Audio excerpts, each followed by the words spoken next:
செலவுகள் நிறையா இருக்குது, கொஞ்சம் நெஞ்ச செலவு இல்லை. ஹஸ்பண்ட் அண்ட் ஒய்ஃப் 2 பேரும் உட்காந்து பேசினா மட்டும்தான் என்ன மனசில் இருக்குங்கிறதே தெரிய வரும். வருமானம் லாபம் வந்துட்டே இருக்கும், செலவும் ஆயிட்டே இருக்கும். வேலையை விடுறதுக்கோ இல்லை தொழிலில் நீங்கள் அந்த தொழிலை விட்டு வெளியில் வரத்துக்கோ வாய்ப்பு இருக்குது. கையில் இருக்கிற பணம் கரையறதுக்கு உண்டான நேரம். சில சமயம் கடன் வாங்கியாவது பண்ணணுங்கிற சூழ்நிலை. என்ன செலவுனே தெரில. எதை எடுத்தாலும் எனக்கு செலவாக வருது. கார் எடுத்தால் கார் ரிப்பேரு, 2 வீலர் எடுத்தால் 2 வீலர் ரிப்பேரு. சரி, நடந்து போகலான்னா கால் ரிப்பேர் ஆகுது சார், காலில் அடிபடுறது, கால் மலிக்குகிறது.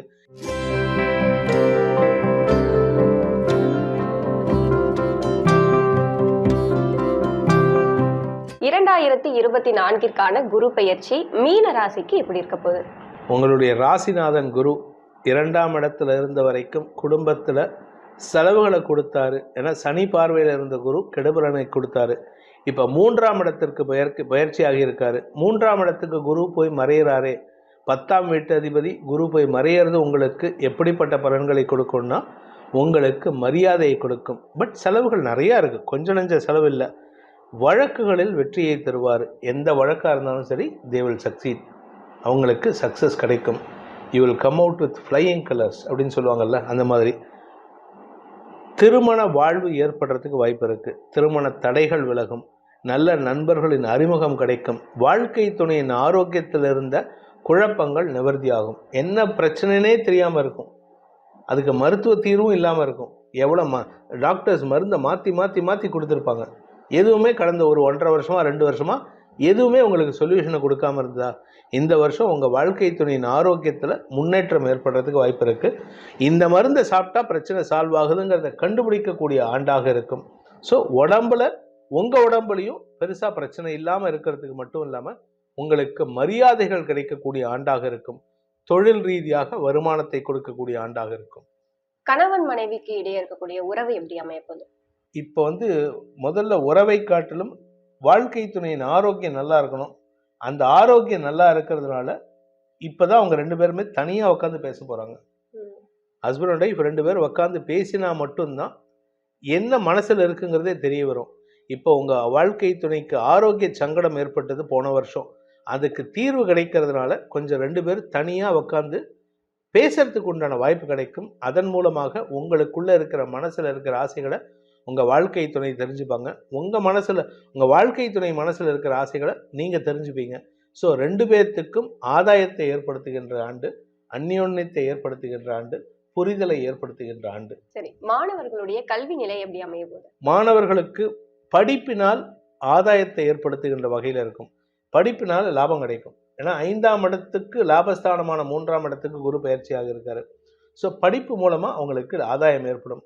படித்தவர்களுக்கு வேலை கிடைக்கிறது மட்டும் இல்லாமல் கடல் கடந்து போய் படிக்கிறதுக்கு வாய்ப்பை ஏற்படுத்தும். ஸோ இவங்களுடைய படிப்பு இத்தனை நாள் வரைக்கும் படித்ததுக்கு உண்டான லாபம் இல்லாமல் இருந்தது, அந்த படிப்பினால் லாபத்தை ஏற்படுத்துகின்ற வாய்ப்பு.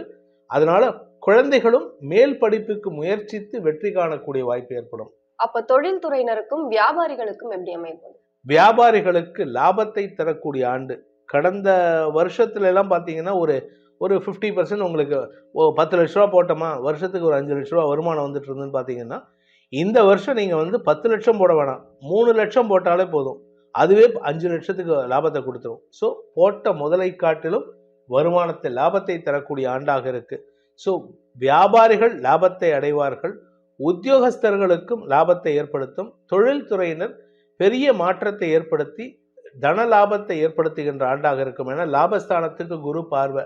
அந்த லாபஸ்தானாதிபதி விரயத்தில் இருக்கிறதுனால வருமானம் லாபம் வந்துட்டே இருக்கும், செலவும் ஆயிட்டே இருக்கும். மார்ச் மாதத்துக்கு மேலே உங்களுக்கு செலவுகள் குறையும். உங்களுக்கு சில தேவையற்ற குழப்பங்களின் காரணமாக வேலையை விடுறதுக்கோ இல்லை தொழிலில் நீங்கள் அந்த தொழிலை விட்டு வெளியில் வரத்துக்கோ வாய்ப்பு இருக்குது. ஸோ இந்த வருஷ கடைசிக்குள்ளார உங்களுக்கு தேவையான அளவு சம்பாத்தியத்தை ஏற்படுத்தி கொள்வது நல்லது. வயோதிகர்களுக்கு எப்படி அமையப்போகுது? வயோதிகர்களை பொறுத்த வரைக்கும் செலவுகள் அதிகரிக்கக்கூடிய சூழ்நிலை. சனி விரயத்தில் இருக்காரு. அதனால உங்களுக்கு மட்டுமல்லாமல் உங்கள் வாழ்க்கை துணை அல்லது உங்கள் குழந்தைகளுக்காக செலவுகள் ஏற்படும்.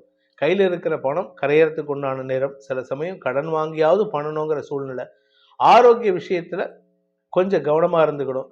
இதுக்கு இப்பவே பரிகாரத்தை சொல்லிடுறேன். நிறைய தான தர்மம் பண்ணுங்க. முடிஞ்சதுன்னா யாருக்காவது மாசத்துக்கு ஒரு வேஷ்டி துண்டு வாங்கி கொடுத்துட்டே இருங்க. துணி கொடுக்க பிணி அகலும். இதுதான் இந்த ராசி மீன ராசிக்கு உண்டான வயோதிகர்களுக்கான பரிகாரம். இது தனியா நான் சொல்றேன். சரி. இப்போ அரசியல் துறையில இயங்கக்கூடியவங்களோ, இல்லன்னா ஆசிரியர்களோ, இல்லன்னா மீடியா சார்ந்து இயங்கக்கூடியவரோ, அவங்களுக்கு எப்படி இருக்க போகுது? அவர்களுக்கெல்லாம் இந்த அரசியல் துறை சார்ந்தவர்கள், வழக்கறிஞர்கள், ஆசிரியர்களுக்கெல்லாம் பதவி உயர்வு அல்லது செல்வாக்கு உயர்வதற்கு வாய்ப்பு இருக்கு. பெரிய மனிதர்களின் தொடர்பின் மூலமாக அரசியல் துறை சார்ந்தவர்களுக்கு அரசியல்ல ஒரு ஜொலிக்கிறதுக்கு உண்டான வாய்ப்பு இருக்கு. இன்ஃபேக்ட் எலெக்ஷன் வரப்போகிறது, எலெக்ஷனில் நிற்கிறதுக்கு கூட வாய்ப்பு இருக்குது. உங்களை யாராவது ஸ்பான்சர் பண்ணுறாங்க, இல்லை நீங்கள் அந்த இண்டிவிஜுவல் கேண்டிடேட்டாக கூட நிற்கிறதுக்கு வாய்ப்பு இருக்குது. ஸோ இதன் மூலமாக உங்களுக்கு செல்வாக்கு பிராபல்யத்தை ஏற்படுத்துகின்ற வகையில் இருக்குது. பிராபல்யம், ஃபெமிலியாரிட்டி உங்களுக்கு கிடைக்கும். சரி, மீன ராசிக்குரிய எதிர்மறையான பலன்கள் என்ன? மீன ராசியை பொறுத்த வரைக்கும் இந்த வருஷம் முழுவதுமே ஏதாவது ஒரு செலவு வந்துட்டே இருக்குங்க. என்ன செலவுனே தெரில. எதை எடுத்தாலும் எனக்கு செலவாக வருது. கார் எடுத்தால் கார் ரிப்பேரு, டூ வீலர் எடுத்தால் டூ வீலர் ரிப்பேரு. சரி, நடந்து போகலான்னா கால் ரிப்பேர் ஆகுது சார், காலில் அடிபடுறது, கால் மலிக்குகிறது, கீழே விழுந்துடுறேன், என்னால் நிற்க முடியல, கை கால் வெலன்னு போகிறது, காலில் ஒரு உணர்ச்சியற்ற தன்மை இருக்குது, அப்படிங்கிற சூழ்நிலைலாம் இருக்குது. இதுக்கெல்லாம் செலவாயின்னு இருக்கு. இந்த செலவுகளை போக்குறதுக்கு முயற்சி பண்ணுங்கள். அதுக்கு என்ன பரிகாரம் அப்படிங்கிறத நான் கடைசியாக சொல்கிறேன். ஏற்கனவே சொன்னது தான், தான தர்மங்கள் நிறையா பண்ணணும். இந்த வருஷத்தை பொறுத்த வரைக்கும் உங்களுக்கு செலவுகள் அதிகரிக்கிறதுனால உங்கள் குடும்பத்தில் தேவையில்லாத வாக்குவாதங்கள் ஏற்படுறதுக்கு வாய்ப்புகள் இருக்குது. நீங்கள் சொல்லக்கூடிய வார்த்தைகளுக்கு மரியாதை குறைவும், உங்களுடைய சொல்லுக்கு வெளியில் மரியாதை இருக்குது. குடும்பத்தில் நீங்கள் இலியாக தான் இருக்கீங்க, வெளியில் போனால் புலியாக இருக்கீங்க. வீட்டிலையும் புலியாக மாறுறதுக்கு இந்த வருஷம் உங்களுடைய முயற்சி விரயத்தை ஏற்படுத்தும். சரிங்க சார். கடைசியா மீனராசிக்குரிய பரிகாரங்கள் என்னென்ன? மீனராசியை பொறுத்த வரைக்கும் எதிர்பார்ப்பு இல்லாமல் உதவி செய்யுங்க. யார் கேட்டாலும் சரி, எதிர்பார்ப்பு இல்லாமல் உதவி செய்யுங்க. யாருக்காவது உதவி மட்டும் இல்லாமல் ஏதாவது ஒரு தேவை இருக்குது, ஒரு படிக்கிற குழந்தை, அதுவும் இந்த கவர்மெண்ட் ஸ்கூலில் படிக்கிற குழந்தைகளுக்குலாம் நிறைய பேர்த்துக்கு இந்த ஜாமெட்ரி பாக்ஸ்லாம் கிடைக்காம இருக்குது. அந்த குழந்தைகளுக்கு ஜாமெட்ரி பாக்ஸ் வாங்கி கொடுங்க. அதே மாதிரி இந்த கால் நடக்க முடியாமல் சில பேர் கஷ்டப்படுறாங்க, அதாவது ஏழைகள், அவங்களுக்கு பணம் போட்டு இந்த ஸ்ட்ரெச்சஸ்லாம் வாங்க முடியாது. அந்த ஸ்ட்ரெச்சஸ் ஏதாவது ஒன்று வாங்கி கொடுங்க. இரும்புலையோ இல்லை அலுமினியத்தில் வாங்கி கொடுங்க. அப்படி இல்லை அப்படின்னு சொன்னால் உங்கள் வீட்டில் இருக்கிறவங்களுக்கு, வயசானவங்களுக்கோ இல்லை வீட்டுக்கு பக்கத்தில் இருக்கிற வயசானவங்களுக்கோ துணிமணி வாங்கி கொடுங்க. வேஷ்டி, துண்டு, துணி கொடுக்க பிணி அகலும்னு முன்னோர் ஏற்கனவே சொன்னது தான். இதை கொடுக்க கொடுக்க கொடுக்க உங்களுக்கு செலவுகள் குறையும். இந்த செலவாகுமே சார், ஆமாம், இந்த ஏதாவது ஒரு செலவாகணும். இந்த செலவு பண்ணிட்டீங்கன்னா மற்ற செலவுகள்லாம் நஷ்டங்கள் ஏற்படாமல் இருக்கும்.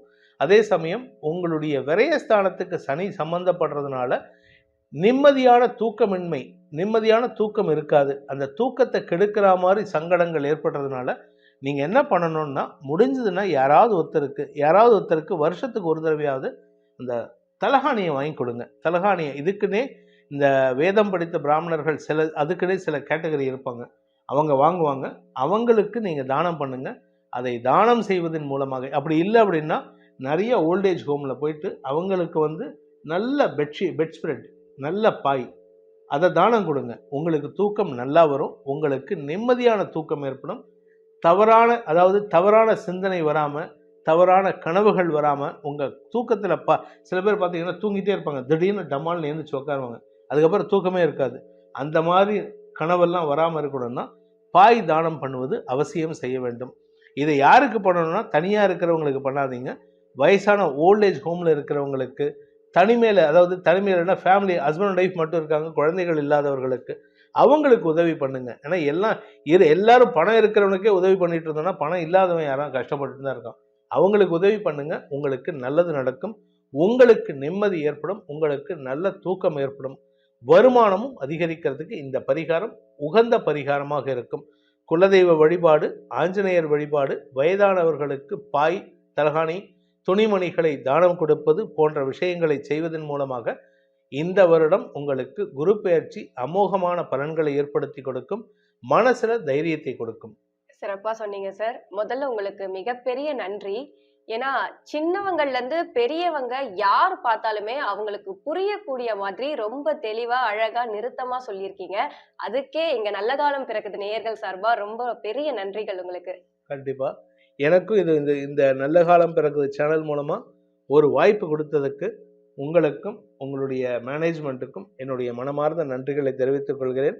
இந்த 2024 குரு பெயர்ச்சியானது அனைத்து மக்களுக்கும், குறிப்பாக யாரெல்லாம் கஷ்டமான பலன்களை அனுபவிக்கிறார்களோ அவர்களுக்கு அவர்களுடைய குலதெய்வ வழிபாட்டின் மூலமாக மனோபலத்தை ஏற்படுத்தி கொடுக்க வேண்டும் எனும் அடியேனின் பிரார்த்தனைகளை சமர்ப்பித்துக் கொள்கிறேன். நன்றி, வணக்கம். நன்றி சார். 2024க்கான குரு பெயர்ச்சி பலன்கள் கண்டிப்பா உங்களுக்கு மனசுல நிறைய கேள்விகள் இருந்திருக்கும். அந்த கேள்விகளுக்கான பதில இந்த வீடியோ மூலமா நீங்க கண்டிப்பா அடைஞ்சிருப்பீங்க. சோ இதே மாதிரி அடுத்த ஒரு நிகழ்ச்சியில நாங்க உங்களை சந்திக்கிறோம். நன்றி.